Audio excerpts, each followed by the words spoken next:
माहौल बनाए। आज क्या बात है, कोई सलाहुद्दीन अय्यूबी पैदा नहीं हो रहा।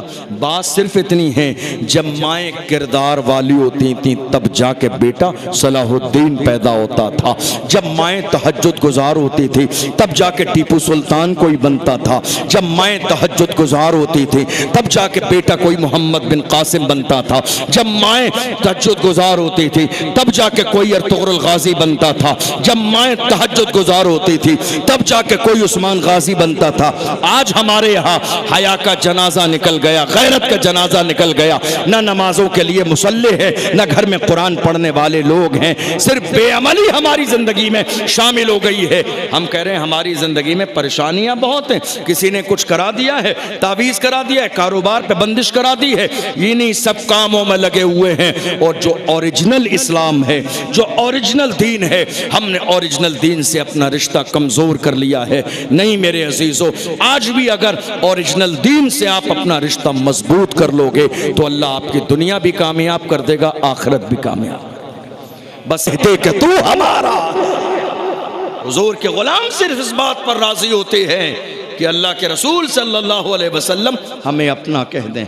मेरे अजीजों, मैं इस पर बात करूं, बात बहुत लंबी हो जाएगी। अपने घर के माहौल को इस्लामी माहौल बनाएं।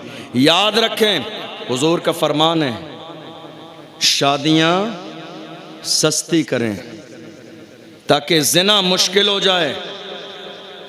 हमने शादियां महंगी कर ली, जिना आसान हो गया। ये है या नहीं? आज किसी की उम्र 25 साल, किसी की उम्र 30 साल, किसी की उम्र 35 साल। कितने लोग इंतजार में हैं कि नहीं साहब, जब तक लड़का सरकारी नौकर नहीं मिलेगा तब तक हम अपनी बेटी का निकाह नहीं करेंगे। नौकर नहीं मिलेगा, अरे आजाद बंदा तुम्हें पसंद नहीं, नौकर चाहिए, गुलाम। सरकारी नौकरी हम बुरा नहीं कहते हैं, लेकिन उसकी नौकरी से और पैसे से रिश्ता मत कीजिए। रिश्ता कीजिए अच्छे ख़ानदान को देखकर, शरीफ लोगों को देखकर, अच्छे लड़के को देखकर। यार हमारी और आपकी किस्मत बनाने वाला मेरा परवरदिगार है। मुझे मेरी किस्मत का रिस्क मिलेगा, जो लड़की मेरे घर में आएगी उसकी अपनी किस्मत होगी। ये मत सोचिए मालदार मिलेगा तो बहुत अच्छा काम हो जाएगा। हमने कितनी बार देखा है, करोड़पति लोग भी कभी कभी खाकपति हो जाते हैं और कभी खाकपति लोग भी करोड़पति हो जाते हैं। तो रिश्ता सिर्फ दौलत की बुनियाद पर नहीं, रिश्ता करें शराफत की बुनियाद पर। उलमा इकराम बैठे, पूछ लीजिए, मेरे नबी ने यहां तक फरमाया, जो दुनिया की दौलत की लालच में शादी करेगा अल्लाह उसे और ज्यादा मोहताज कर देगा, और ज्यादा गरीब कर देगा। रिश्ता दौलत के लिए नहीं, रिश्ता शराफत की बुनियाद पर करें, रिश्ता मुअज़्ज़ज़ होने की बुनियाद पर करें। इसलिए मेरे अजीजों, कोशिश करें जब औलाद बालिग हो जाए, समझदार हो जाए, इससे पहले कि शैतान इनके ऊपर हमला करे, कदम बढ़ा दीजिए और बेहतर जगह इनका रिश्ता कर दीजिए, ताकि हमारी बेटियों की इज्जत सलामत रहे, हमारे बेटों की इज्जत सलामत रहे, हमारे घर का माहौल इस्लामी रहे। हम अगर अपनी बेटियों की छोटी छोटी गलतियों को नज़रअंदाज करते रहेंगे तो याद रखना, ये गलतियां थोड़े ज़माने के बाद जाके हमारे लिए ही नासूर बन जाएंगी। आपने शायद ना देखा हो, हमने देखा है कितने बूढ़े बाप अपनी पगड़ी उतार के बेटी के कदमों में डाल देते हैं कि तू फला जगह शादी करेगी तो हमारी नाक कट जाएगी। ये नौबत भी आती है, लेकिन ये नौबत आई कैसे मालूम है आपको? जब उस बेटी का यौम पैदाइश आया, बर्थडे कहते हैं आपकी ज़बान में, तो लाके जनाबे मोहतरम ने उसे 50,000 का फ़ोन दे दिया गिफ्ट के तौर पर, बेटी राज़ी हो जाए। इस बेटी का ऐसा कौन सा बिजनेस और कारोबार चल रहा है कि इसे 50,000 के फ़ोन की ज़रूरत है? ऐसा कौन सा बिजनेस और कारोबार है आपकी बेटी का? नहीं मेरे अजीज़ों, ये मोबाइल फ़ोन मौजूदा दौर में रहमत भी है और ज़हमत भी है, दोनों ही पहलू हैं। लेकिन आज हालात जिस तरह के हैं, ये हमारी बेटियों के लिए ज़हमत बनता चला जा रहा है। इसलिए मेरे अजीज़ों, कोशिश करें घर के माहौल को इस्लामी माहौल बनाएं। आज क्या बात है, कोई सलाहुद्दीन अय्यूबी पैदा नहीं हो रहा। बात सिर्फ इतनी है, जब माएँ किरदार वाली होती थी तब जाके बेटा सलाहुद्दीन पैदा होता होता था। जब माएँ तहज्जुद गुजार होती थी तब जाके टीपू सुल्तान कोई बनता था। जब माएँ तहज्जुद गुजार होती थी तब जाके बेटा कोई मोहम्मद बिन कासिम बनता था। जब माएँ तहज्जुद गुजार होती थी तब जाके कोई अर्तुगरुल गाजी बनता था। जब माएँ तहज्जुद गुजार होती थी तब जाके कोई उस्मान गाजी बनता था। आज हमारे यहाँ हया का जनाजा निकल गया, गैरत का जनाजा निकल गया। ना नमाजों के लिए मुसल्ले हैं, ना घर में कुरान पढ़ने वाले लोग हैं। सिर्फ बेअमली हमारी जिंदगी में शामिल हो गई है। हम कह रहे हैं हमारी जिंदगी में परेशानियां बहुत हैं। किसी ने कुछ करा दिया है, तावीज़ करा दिया है, कारोबार पे बंदिश करा दी है, इन्हीं सब कामों में लगे हुए हैं। और जो ओरिजिनल इस्लाम है, जो ओरिजिनल दीन है, हमने ओरिजिनल दीन से अपना रिश्ता कमज़ोर कर लिया है। नहीं मेरे अजीज़ों, आज भी अगर ओरिजिनल दीन से आप अपना रिश्ता मजबूत कर लोगे तो अल्लाह आपकी दुनिया भी कामयाब कर देगा, आखिरत भी कामयाब। बस एक 2 से 3 मिनट की एक आखिरी मैसेज, उसके बाद राशिद रज़ा मरकज़ी साहब आ रहे हैं आपके सामने। एक आखिरी मैसेज लेकर जाइए। कई लोग हमारे पास आए, कई जगह हम जलसों में जाते हैं, लोग आते हैं कहते हैं हज़रत 6 महीने पहले, तवज्जो है आपकी, 6 महीने पहले हमने अपनी बेटे की शादी की, तकरीबन 20 लाख रुपए की शादी की। बस घबराइए मत, जलसा मुकम्मल होने लगा है, बस जलसा आखिरी स्टेज पर है, घबराइए मत आप, इत्मीनान से। कहा हजरत हमने 20 लाख रुपए की शादी की, मैसेज लेकर जाइए। फिर क्या हुआ? कहा शादी के 4 महीने गुजरे, अब हालत ऐसी है कि कर्जे पे हमारा गुजारा चलता है, कारोबार फेल हो गया, बिजनेस फेल हो गया। हमने कहा किस बुनियाद पर? कहा हजरत क्या बताएं, जब से ये लड़की आई है, हमारे लड़के की दुल्हन, इसका पैर हमारे घर में ऐसा आया है नहूसत वाला कि जिसने सब तबाह बर्बाद कर दिया। गौर कीजिएगा इस जुमले पर, एक आखिरी मैसेज। क्या कहा? जब से ये लड़की आई है इसका नहूसत वाला पैर आया है, हमारे घर में सब तबाह बर्बाद हो गया। मेरे अजीजों याद रखो, किसी भी बेटी का पैर नहूसत वाला नहीं होता है। मेरे रसूल ने फरमाया जिनके घरों में बेटियां आती हैं अल्लाह वहां रहमतों का नुज़ूल फरमाता है। रसूल कह रहे हैं बेटियों का कदम आ जाए तो रहमत। आप कह रहे हो रहमत नहीं है, नहूसत है। नहीं मेरे अजीजों, रसूलुल्लाह का जहां फरमान होगा वहां आपकी बात नहीं मानी जाएगी, वहां रसूलुल्लाह की बात मानी जाएगी। फिर आप कहते हैं किसी ने बंदिश करा दी है, इस लड़की का पैर आया। नहीं अजीज़ों, मेरे अजीज़ों, किसी गरीब रक्षा चलाने वाली बेटी पर जुल्म मत करो। गरीब की बेटी है, कैसे कैसे उसने ज़मीन बेचकर रक्षा चलाकर तुम्हारी तमाम तर मांग पूरी करके बेटी को रुखसत किया है। ये कह के कि उसका पैर नहूसत वाला है, किसी गरीब की बेटी पर जुल्म मत करो। इज़्ज़त और ज़िल्लत देने वाली ज़ात मेरे रब की है। तुम कहोगे फिर मेरे घर में ये नहूसत कहाँ से आई?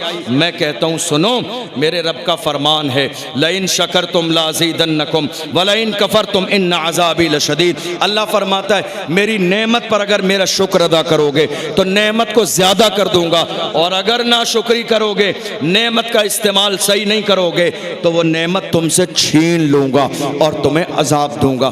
तुम कह रहे हो शादी 20 लाख की, शादी के दूसरे दिन से ही हालात ख़राब हो गए। ये बताओ शादी कैसे की थी, कितने दिन की शादी? कहा हज़रत 5 दिन की शादी थी। मैंने कहा शादी के 5 दिन में क्या क्या था? कहा हजरत एक दिन मेहंदी की रात थी, तो मेहंदी की रात में क्या हुआ? महफिल मिलाद। कहा नहीं हजरत फलां जगह से हमने मुजरा करने वाली औरतें मंगाई थी। हमने कहा दूसरी रात क्या था? जागने वाली रात थी। उस रात में क्या महफिल मिलाद थी? कहा नहीं हजरत उस दिन तो हमारे घर डीजे बजे थे। हमने कहा फिर तीसरे दिन? कहा दूल्हा बन के चला था। हमने कहा फिर क्या हुआ था? कहा हमने अपने बेटे को घोड़े पे दूल्हा बना के बिठाया और बाज़ाब्ता डांस पार्टी होते हुए हम बारात लेके गए। मैंने कहा बहुत अच्छी बात है, जब तुमने अल्लाह ने जो तुम्हें मालो दौलत दिया तुमने उसको हराम काम में खर्च किया। खुदा ने तो कुरान में पहले ही ऐलान कर दिया है अगर नेमत की कदर करोगे तो नेमत तुम्हें ज्यादा दूंगा, और अगर नेमत की नाकदरी करोगे तो नेमत तुमसे छीन लूंगा। अगर तुम्हारे पास कोई चीज नहीं है, परेशानी है, तो ये सिर्फ तुम्हारे गलत काम की वजह से है। बेटा खुदा ने दिया, रिश्ता खुदा ने दिया, दौलत खुदा ने दी, इज्जत खुदा ने दी, शादी का इंतजाम खुदा ने किया। जब इतनी सारी नेमतें खुदा ने दी तो तुम्हें तो करना ये चाहिए था, शादी से एक रात पहले घर पे महफिल मीलाद कराते, अल्लाह का भी जिक्र होता, रसूल का भी जिक्र होता, जिसके सदक़े में अल्लाह ने कायनात को पैदा किया। अल्लाह राजी हो जाता, तुम्हारी दुनिया और आखिरत दोनों कामयाब हो जाती। मगर तुमने ऐसा न किया। रहमत खुदा ने की, राजी शैतान को किया। दौलत खुदा ने की, राजी तुमने शैतान को किया। इज्जत खुदा ने दी, राजी शैतान को किया। तुम्हें बेटा खुदा ने दिया, राजी तुमने शैतान को किया। आज जो तुम्हारी जिंदगी में परेशानी है, ना किसी ने कोई तावीज़ कराया है, ना किसी ने कोई गंडा कराया है, ना किसी ने कोई बंदिश कराई है, किसी ने कुछ कराया नहीं है। ना इस बेटी का पैर नहुसत वाला है, सिर्फ तुम्हारे अपने आमाल है जिसकी बुनियाद पर तुमने रब को नाराज कर दिया है। आज भी तुम्हारे लिए वक्त है, तुम आज भी सच्चे दिल से जाके अल्लाह के घर में सर झुका के तौबा कर लो। मेरे नबी फरमाते हैं अन्नदामत तौबा, गुनाह पे शर्मिंदा हो जाना ऐसा ही है गोया के बंदे ने तौबा की हो। दूसरी जगह मेरे नबी फरमाते हैं अत्ताइबु मिनज़ ज़ंबि कमन ला ज़ंबा ला, गुनाह से तौबा करने वाला बंदा गुनाहों से ऐसे पाक हो जाता है गोया कि उसने गुनाह किया ही नहीं है। इसलिए कसूर न इस बेटी के कदमों का है, न किसी और चीज़ का है, कसूर सिर्फ तुम्हारे कारनामों का है। इसलिए आज भी अगर तुम अपने गुनाह से सच्चे दिल से तौबा कर लोगे तो अल्लाह तुम्हारी परेशानियों को दूर फरमा देगा और तुम्हें माल, दौलत, इज्जत, शोहरत, अल्लाह सारी चीज़ें अता फरमाएगा। ये आज के ज़माने में हर दूसरे भाई की परेशानी है। इंसान कभी भी अपना गिरेबान नहीं झांकता है, अपना गुनाह नहीं देखता है, अपने गलत काम नहीं देखता है। ज़रा काम कारोबार फेल होने लगे तो उसके जहन में, जो आज हमारे समाज में ये जो बाबागिरी करने वाले हैं, बाबा लोग हैं, जिन्होंने लोगों की पेशानियां अल्लाह से दूर कर दी हैं, जिन्होंने सारा जिंदगी का दारो मदार दुआ और तावीज़ पर कर दिया, वो कह रहे हैं नहीं साहब बंदिश करा दी है, मैं तावीज़ दूंगा परेशानी दूर हो जाएगी। खुद की अपनी औलाद बिगड़ी हुई है, अपनी परेशानियां दूर नहीं हो रही हैं। लोग हमारी परेशानी दूर करने की बात करते हैं। नहीं मेरे अजीज़ों, तुम तावीज़ घर में बना के पहले अपनी औलाद को सुधारो, फिर अपने आप को सुधारो, अपने ख़ानदान को सुधारो। ये जो खुदा के बंदे हैं इन्हें अपने सामने न झुकाओ, इन्हें खुदा के सामने झुकाओ। इनकी पेशानी जब खुदा के सामने झुकेगी तो अल्लाह इनकी दुनिया को कामयाब कर देगा। हमने तो यहाँ तक देखा हज़रत बायज़ीद बुस्तामी के सामने उस ज़माने में एक फ़ाहिशा औरत ने जब बाज़ाब्ता गुनाह का काम शुरू किया, आपने उससे के कहा कितने पैसे लोगी पूरे दिन के, पूरी रात के? कहा इतने। आपने दे दिए और कहा अब वही करोगी जो मैं कहूंगा। अल्लाह वाले कैसे होते हैं, वही करोगी जो मैं कहूंगा। कहा मंजूर है। फरमाया जा पहले गुस्ल करके आ, फिर वज़ू करके आ, फिर मुसल्ला लेकर आ, फिर मुसल्ला बिछाने के बाद का 2 रकात की नियत बांध ले और 2 रकात नमाज अदा कर। अल्लाह अकबर। जब उसने सजदा किया तो बायज़ीद बुस्तामी ने खुदा की बारगाह में अर्ज़ की, मेरे मौला यहाँ तक लाना मेरा काम था, अब इसके दिल को बदल देना तेरा काम है। यहाँ तक लाना मेरा काम था, अब इसके दिल में तेरा खौफ पैदा करना मौला तेरा काम है। जब बंदों का अंदाज, जब अल्लाह वालों का अंदाज ये होता है तब जाके लोगों की पेशानियां अल्लाह के सामने झुकती हैं। अल्लाह वाले कभी लोगों को अपने सामने नहीं झुकाते हैं, बल्कि अल्लाह वाले लोगों को खुदा के सामने झुकाते हैं। जिस बंदे ने अपनी जिंदगी के बारे में मुआयना कर लिया, अल्लाह ने उसकी दुनिया को भी कामयाब किया, आखिरत को भी कामयाब किया। अब वक्त में इतनी गुंजाइश नहीं जी। अल्लाह के रसूल सल्लल्लाहु अलैहि, वक्त बहुत ज़्यादा हो गया, ये भी मौजूद हैं, अभी पढ़ा नहीं इन्होंने। मैं बयान कर दूंगा, आप कहेंगे मैं 2 घंटे बोल दूंगा, मसला नहीं है। अल्लाह के रसूल सल्लल्लाहु अलैहि वसल्लम ने हमें जो दीन ला कर दिया वो हमारे लिए मशाले राह है। हम उसे समझेंगे, अमल करेंगे। आपको मालूम है, बस एक आखिरी बात बता देता हूँ, भाई की फरमाइश है। हमारे यहाँ मालूम है क्या होता है, जैसे कोई शख्स हज पे जा रहा है, हुजूर की सीरत आज हमारे सामने नहीं है। हमारे यहाँ कोई हज पे गया, उससे लड़ाई थी, वो आया हमारे घर माफ़ी मांगने के लिए। हुजूर का फरमान है जब तुमसे कोई माफ़ी मांगे तो माफ़ कर दो। तुम ज़मीन पर माफ़ कर दोगे, अल्लाह तुम्हें क़यामत के दिन माफ़ कर देगा। माफ़ करने की आदत डालो, मेरे नबी ने फरमाया। और मालूम है जो तुम्हारे दर पे आ गया, तुम्हारे दरवाजे पर आ जाना ही माफ़ी है। हमारे यहाँ क्या होता है, शादी में भी लोग 4-4 दिन पूरे ख़ानदान को इकट्ठा करके लाते हैं, फिर भी लोग उन्हें दरवाजे से बाहर निकाल देते हैं। नहीं मेरे अजीज़ों, कोई शख्स नाराज़ तुम्हारे दरवाजे पर आकर बैठ गया, गोया कि वो अपनी गलती मान चुका है। अब एक ख़ानदानी आदमी की पहचान ये है कि वो बात का जिक्र भी ना करे, बल्कि फ़ौरन उठ के उसके बुलावे पर चला जाए। आपको मालूम है अल्लाह के रसूल ने हमें ये मिजाज दिया, और सिर्फ मेरे नबी की सीरत में ये है नहीं, बल्कि प्रैक्टिकल अल्लाह के रसूल ने हमें ये अमल करके दिखाया है। मुझे बताइए, कोई आपको पत्थर मारे, आपके सर से खून निकल जाए और खून बहते हुए इतना बह जाए कि आपके कपड़े तरबतर हो जाएं, आपकी जूतियों में आ जाए, फिर उससे कहा जाए, आपसे कहा जाए कोई बात नहीं, इसे माफ़ कर दीजिए, आप माफ़ कर देंगे? आप कभी माफ़ नहीं करेंगे। मगर अल्लाह की इज़्ज़त की कसम, मेरे रसूल ने ऐसों को भी माफ़ किया है जिन्होंने रसूलुल्लाह को गाली दी, जिन्होंने रसूलुल्लाह को पत्थर मारे, जिन्होंने रसूलुल्लाह की पीठ पर ऊँट की ओजड़ी डाली, जिन्होंने रसूलुल्लाह को सताया, जिन्होंने रसूलुल्लाह की मुखालिफत की, जिन्होंने इस्लाम और मुसलमानों के खिलाफ साजिश की। कौन सा दिन था?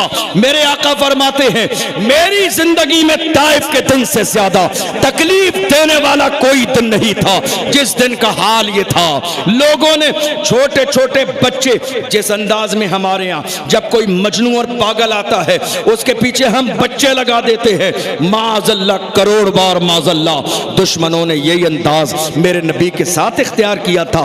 ताइफ की सरजमीन पर हुजूर आगे आगे चलते थे, दुश्मनों के छोटे छोटे बच्चे रसूलुल्लाह के पीछे पीछे चलते थे। कोई पागल कहता था, कोई मजनू कहता था, कोई जादूगर कहता था, कोई शाहिर कहता था, पत्थर मारे जाते थे। ये शान मुस्तफ़ा जान रहमत की है। कौन पैगंबर जिसकी शान ये है वो चले तो जमाने का निज़ाम चले।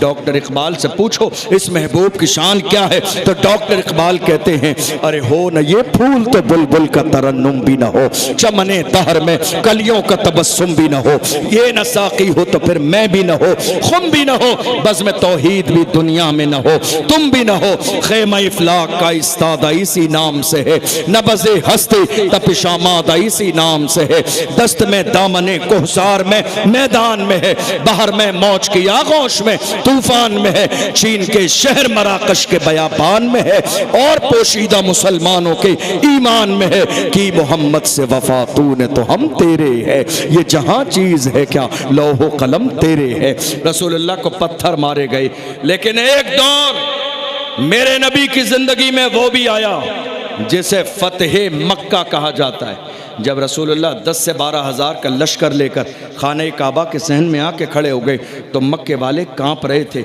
ऐसा न हो कि अब मोहम्मद के पास पावर आ गया है, कत्ल करने का ऐलान कर दें। मगर मेरे नबी के होंठों पर लोगों की नज़र थी कि क्या जुमला निकलेगा रसूलुल्लाह की ज़बान से। मगर जुमला क्या निकला? मेरे नबी ने फरमाया, जाओ आज मैंने तुम सबको माफ़ कर दिया है, जाओ मैंने तुम सबको माफ़ कर दिया है।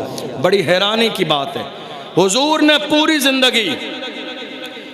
जिंदगी लोगों को दीन की दावत दी, लेकिन फतेह मक्का के मौके पर एक अहम बात कह रहा हूं, आप सुनिएगा। फतेह मक्का के मौके पर जब आज सारे लोग खड़े हैं, 10 से 12 हज़ार का लश्कर मेरे नबी के पास है, हुजूर पावर में हैं, हैरानी की बात यह है कि हुजूर ने आज लोगों को दीन की दावत नहीं दी। आज नहीं कहा कलमा पढ़ो। जानते हैं क्यों?